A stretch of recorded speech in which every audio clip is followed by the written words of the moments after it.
बिस्मिल्लाहिर्रहमानिर्रहीम, अस्सलाम वालेकुम। अब हमारे पास जो टॉपिक है वो है क्रिस्टोफर सैम्पल के लिए सेकंड टाइम के लिए हम क्वेश्चन रीड आउट कर रहे हैं। तो सबसे पहले आपके पास जो क्वेश्चन है, ये इससे पहले हमने स्फेरिकल कोऑर्डिनेट सिस्टम पढ़ा।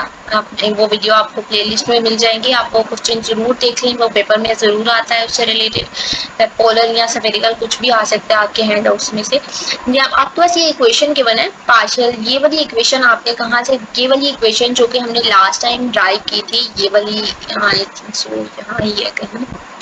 ओके, ये वाली इक्वेशन को ही उन्होंने रीअरेंज करके लिखी है। इस पार्शियल स्क्वायर एक्स आर की वैल्यू फाइंड आउट की है, यहाँ ये प्लस है, उधर जाके ये माइनस हो जाएगी, गैमा आई जे के माइनस फॉर्म हो गया। ठीक है, तो उन्होंने इसी इक्वेशन को लिखा हुआ है। अब वो कह रहा है कि इसके लिए तीन term to find the most general three dimensional transformation of coordinate, three dimensional transformation of coordinate करें।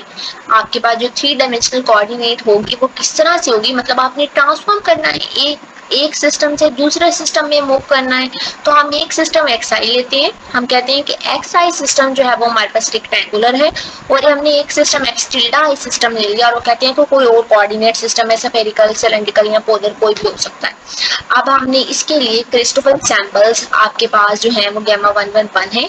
कोई भी सिस्टम है, वी डोंट नो कि हमारे पास यहाँ पे कौन सा सिस्टम जो है वो डिफाइन हुआ है। अब जब आपके पास आई जे के सारी टर्म्स इक्वल हैं तो कहता है गैमा 1 आपके पास किसी भी सिस्टम के लिए 1 है, जनरल सिस्टम। गैमा 2 है, गैमा 3 है, और बाकी सारे सिस्टम जो है बाकी सारी वैल्यूज गैमा की वो 0 है। ठीक है, ये आपका सिर्फ डायगोनल के अलाउंग कंपोनेंट है। अब आपने इसकी ट्रांसफॉर्मेशन करनी है, तो सबसे पहले तो हमें एक्सआई सिस्टम के लिए, रेक्टेंगुलर कोऑर्डिनेट सिस्टम के लिए आपके पास जो मीट्रिक होती है वो ये होती है। ठीक है, उसके अलावा टर्म है ना, इससे पता चला कि ये टर्म्स 0 है। गैमा आर एस टी किस तरह से 0 है, यहाँ पे वो एक्स वाई जेड को किसी तरह से एक्सप्लेन कर रहे हैं, अभी हम देखते हैं। तो आपके पास जो इक्वेशन है, ये वाली पार्शियल स्क्वायर एक्स आर जो फर्स्ट इक्वेशन उन्होंने लिखी हुई है, जब ये वाली टर्म अगर हम इसको 0 कंसीडर कर लेते हैं तो ये पूरी टर्म 0 होगी। आपके पास तो सिर्फ ये टर्म बची, partial I J S, partial x are, partial x tilde S, यही टर्म बाकी बची है सिर्फ। तो उन्होंने ये लिखी हुई। आपको क्या करेगा, थोड़ी सी रिप्लेसमेंट हम यहाँ पे करेंगे, इंटरचेंज करेंगे वैल्यूज को फाइंड आउट करने के लिए, three dimensional value find out. हमारे पास यहाँ पे लास्ट में 3 वैल्यूज आएंगी। ठीक है, एक्स आई सिस्टम से एक्स टिल्डा सिस्टम में, किसी भी सिस्टम में जो मूव कर रहे हैं ना किसी और सिस्टम में, और वो टिल्डा सिस्टम जो भी होगा उसके लिए हमारे पास यहाँ पे 3 वैल्यूज हमने फाइंड आउट करनी है। आपके पास गैमा ये टर्म सिर्फ बाकी बची। अब आप क्या करेंगे, ये partial x are by partial X find out करना थोड़ा सा डिफिकल्ट है। अब यहाँ पे क्या कहते हैं कि उसको टिल्डा सिस्टम से रिप्लेस कर लेता है, यू टिल्डा आर एस से। ठीक है, यू टिल्डा आर एस से रिप्लेस कर लिया तो ये आपके पास गैमा आई जे एस, ये टर्म बन गई यू टिल्डा आर एस। आपके पास ये वाली टर्म भी थी, partial square x are by partial x tilde j, तो x are by x tilde j था, तो इसी तरह से अब आपने पार्शियल एक्स आर को तो रिप्लेस कर लिया एक पार्शियल को। ठीक है, इस वाली टर्म को हमने यहाँ पे रिप्लेस किया। अब आप इस टर्म को भी रिप्लेस कर सकते हैं, किस तरह से रिप्लेस कर सकते हैं, देखिए ये पार्शियल स्क्वायर है, आप इसको स्प्लिट कर लें, पार्शियल लिखें and then partial x R form लिख लें, एंड देन नीचे वाली टर्म जैसे ही पार्शियल एक्स टिल्डा आई और पार्शियल एक्स टिल्डा जे। अब देखिए मेरे पास पार्शियल एक्स टिल्डा आई, मैं लिख नहीं रही यहाँ पे, partial x tilde I, partial x tilde J as it is. अब हमने किसको रिप्लेस किया, पार्शियल एक्स आर में पार्शियल एस को यू आर एस से रिप्लेस करके। तो अब आपके पास यहाँ पे भी तो partial x are by partial x tilde j है, तो इसको भी तो रिप्लेस कर सकते हैं। तो हमने यहाँ पे जे था तो हमने इसको यू आर, यहाँ पे अपर टर्म आर, लोअर टर्म जे, तो यू आर जे से किया। यहाँ पे अपर टर्म आर और एस थी तो यू आर एस से किया, और एक पार्शियल यहाँ पे अभी एज इट इज आएगा, partial u tilde r j, और आपके पास partial x tilde i as it is j आ जाएगा। तो हमने एक को रिप्लेसमेंट कर लिया इजीली। अब आपने क्या करना है, हमने ट्रांसफॉर्मेशन करनी है, किसकी ट्रांसफॉर्मेशन करनी है, यू टिल्डा आर जे की ट्रांसफॉर्मेशन करनी है यू टिल्डा आर एस में। यहाँ यू टिल्डा आर जे की ट्रांसफॉर्मेशन करनी है, को रिप्लेस करना है, अपनी वैल्यूज को इक्वल लाना है। तो आप क्या करते हैं कि हम यहाँ पे यू टिल्डा आर जे को मजीद रिप्लेस कर लेते हैं यू टिल्डा जे से, मतलब हम यहाँ पे आर को 1 ले रहे हैं, तो partial U J partial x tilde I, similarly R को 1 लिया तो यहाँ पे भी आर एस था तो ये यू टिल्डा एस हो गया। देन आपने वैल्यूज लेना स्टार्ट की। सबसे पहले हम जे को 1 वैल्यू देते हैं और आई को भी 1 वैल्यू देंगे, तो partial U 1 by partial x tilde 1, gamma S को भी 1, गैमा 1 1 1 एंड यू टिल्डा 1 हो गया। ठीक हो गया, ये वैल्यू आ गया। अब आपको पता है कि गैमा 1 1 1 की वैल्यू उन्होंने क्वेश्चन में दी है 1, वैल्यू पुट करेंगे तो यू टिल्डा 1 किसके इक्वल आ गया, partial u tilde 1 partial x tilde 1 partial x tilde 1 form बन चुकी है। देन इसको क्रॉस मल्टीप्लाई कर लेंगे, क्रॉस मल्टीप्लाई करने के बाद यू टिल्डा 1 इधर इससे मल्टीप्लाई हो रहा है, पार्शियल एक्स टिल्डा 1 इधर जाके मल्टीप्लाई हो जाएगा इससे, पार्शियल यू 1 इस टर्म के इक्वल आ जाएगा पार्शियल एक्स टिल्डा 1 के।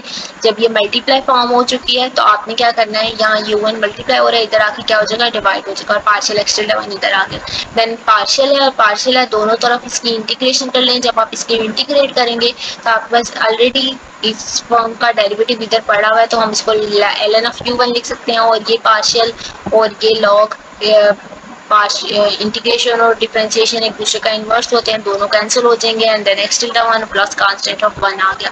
अब आप इसके ऊपर एक्स लॉग को खत्म करने के लिए क्या करेंगे, दोनों तरफ एक्सपोनेंशियल लेंगे, एक्सपोनेंशियल और लॉगरिथम एक दूसरे का इन्वर्स होते हैं, तो ये कैंसिल हो गया, यू टिल्डा 1 आ गया और ये सारी form x tilde 1 plus constant E की पावर में चले जाएंगे। ठीक है, तो यू टिल्डा 1 ई की पावर में एक्स टिल्डा 1 और कांस्टेंट 1 को वो b1 कह रहा है, तो अभी हमने इसकी एक वैल्यू फाइंड आउट कर ली यू टिल्डा 1। इसी तरह से u2 जो आएगा वो b2 ex2 आएगा और u3 जो आएगा वो b3 e3 एंड x3 आएगा, e x टिल्डा 1 e2। अच्छा u2 यहाँ पे भी वहाँ पे e1 कह सकता था इसको अगर वो कहता तो।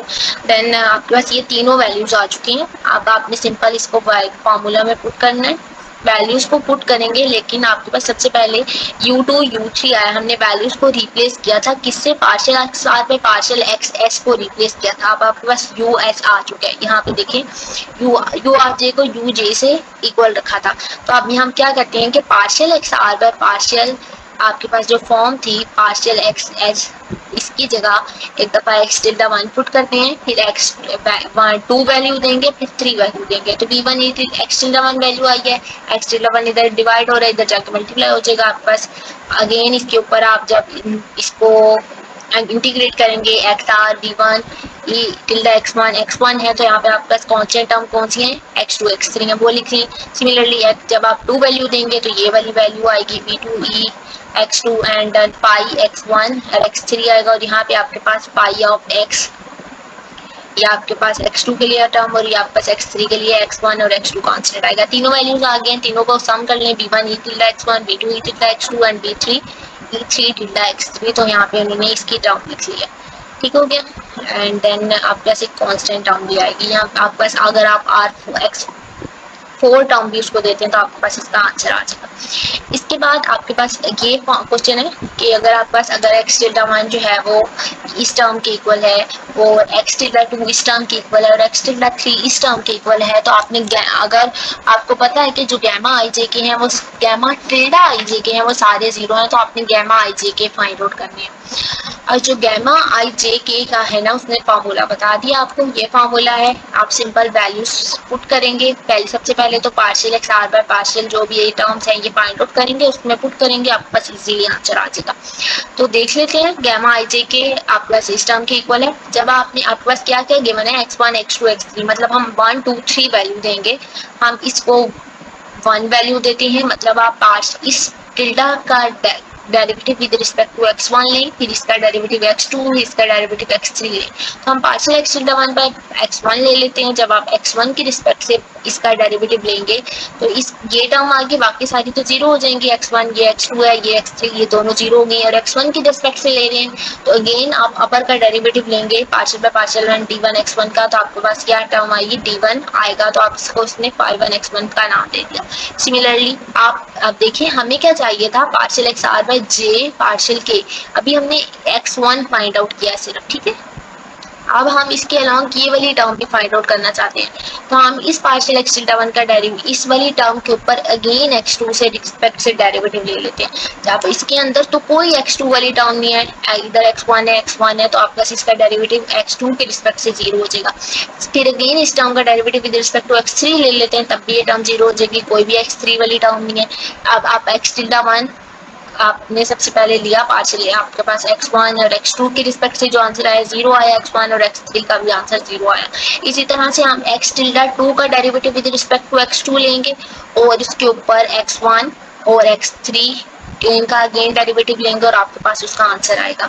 अब आप देखिए वहाँ पे उन्होंने एक्सप्लेन कर दिया है कि जब आपके पास टर्म्स जे और के इक्वल आएंगे, जब आप यहाँ पे वैल्यूज को पुट करेंगे, मतलब आपके पास यहाँ पे भी आप 1 ले रहे हैं और यहाँ पे भी, मतलब कि ये चीज कि जब आप पार्शियल x1 पे x1 लेते हैं और आप अगेन इस टर्म का derivative with respect to x1 ले लेते हैं, ठीक है, जब आप x1 ही ले लेंगे तो आपके पास आंसर नॉन जीरो आएगा। लेकिन जब आपके पास टर्म्स इक्वल नहीं है तो आंसर जीरो आएगा। देखिए जब हमने x1 था और x2 के रिस्पेक्ट से आंसर लिया तो जीरो आया, जब x1 था और x3 के रिस्पेक्ट से डेरिवेटिव लिया तब भी आंसर जीरो आया। तो जब टर्म्स ये वाली दोनों जे के इक्वल नहीं है तो आंसर जीरो, और जब जे के इक्वल होगा, मतलब मैं इसका डेरिवेटिव अगेन x1 की रिस्पेक्ट से लेती हूँ ना, तो मेरे पास आंसर जो है वो क्या आएगा, नॉन जीरो आएगा, not equal to zero.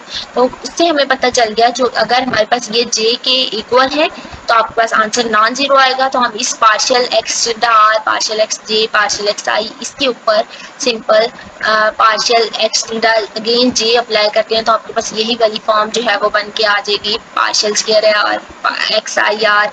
And then आपके पास जब कहता है कि अगर टर्म्स इक्वल हो तो आपके पास आंसर नॉन जीरो, और अगर टर्म जब इक्वल नहीं है तो आपके पास आंसर जो है वो जीरो आता है। और यही बात हमने प्रूव करनी थी कि जब आपके पास टिल्डा आई सिस्टम से है, जब आप आईजे के सिस्टम में मूव किए तो आपके पास जेके के लिए आंसर कैसा आता है।